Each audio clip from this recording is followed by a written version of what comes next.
नमस्कार मंडळी, मी रोहिणी. आज मी आली तुळशीबागेतल्या राम मंदिरामध्ये. तर चला दर्शन. आणि इथे मंदिराच्या गाभाऱ्यामध्ये मोबाईल अलाउड नसल्यामुळे तिथे काही शूट घेतलं नाही.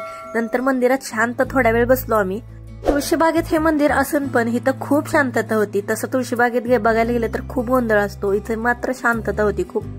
हे मंदिर तसं बघायला गेलं तर पुण्याच्या हृदयामध्ये आहे असं म्हटलं जातं. बरोबर पुण्याच्या मध्यभागी हे मंदिर आहे.